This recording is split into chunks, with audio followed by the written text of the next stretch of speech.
Hello there. With just 2 weeks to go to polling day, it looks like both Labour and the Lib Dems are being forced to completely change their general election strategies.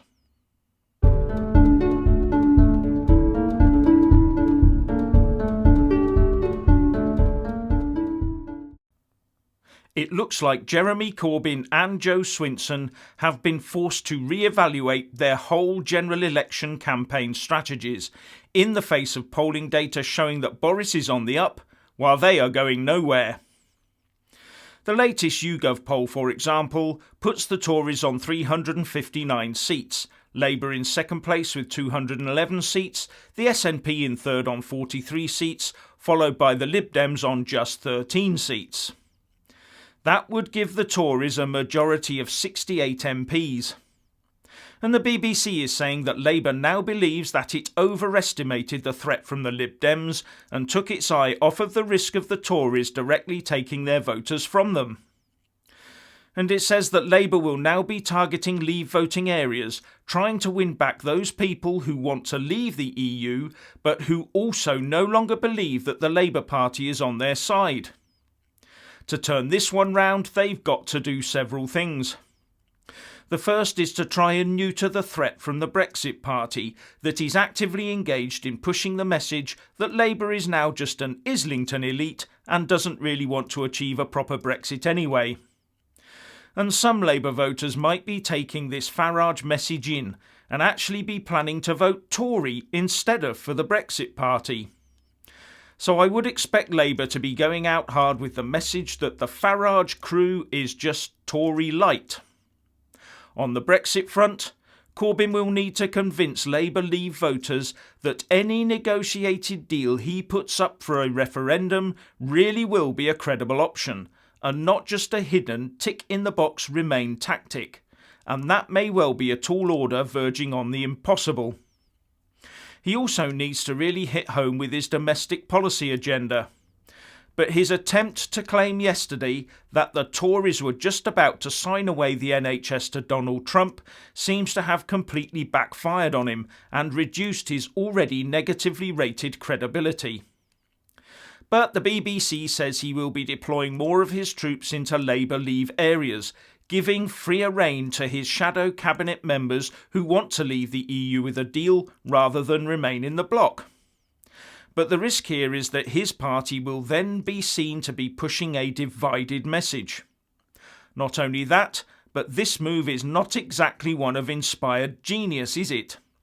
Who else, other than Labour's brightest and best in the dystopian cabal of Corbyn and McDonnell's Marxist shadow cabinet, could have dreamed up the idea of going to Labour Leave voting areas and doubling down on their already massively scarred second referendum message, especially after pledging in their manifesto to widen the voting franchise to all comers over the age of 16.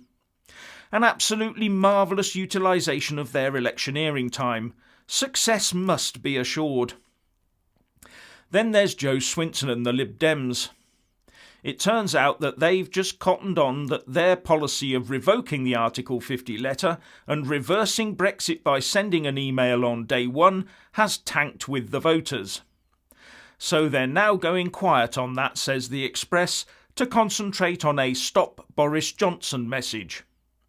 Joe Swinson's party have turned their fire on Boris Johnson while binning their pledge to scrap Brexit due to the policy having been deemed unpopular when door-knocking, says the Express report.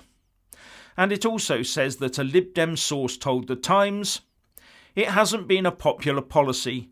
People are only hearing the revoke message and say we have abandoned the people's vote." And also that, when asked, people did not think it a realistic policy for the little Lib Dems to pursue anyway. Now, the whole policy was devised from polling amongst its own supporters, so of course it looked popular at the start of the general election campaign, but it hasn't survived first contact with the electorate. So what are they going to do? Engage in a cunning plan of mass hypnosis to try and erase their annoyingly shrill Stop Brexit policy from people's minds and replace it with Stop Boris? It actually sounds to me like they want to move their party off of the reverse Brexit ground onto the second EU referendum ground, so softening their message. Wonder if they'll be rewriting their manifesto and election literature, or doing their usual of just telling people what they want to hear depending on where they are in the country. Now, ignoring the SNP, it looks to me like the two main opposition parties have both got split messages. Not sure that can end well for them with only 14 days to go to election day. Boris Johnson looks unstoppable as he runs the election ball towards the touchline.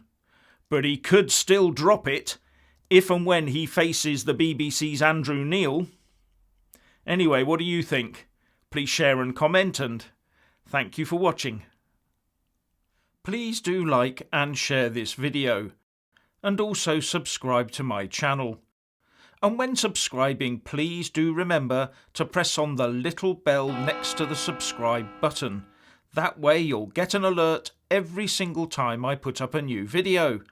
And thank you very much for watching.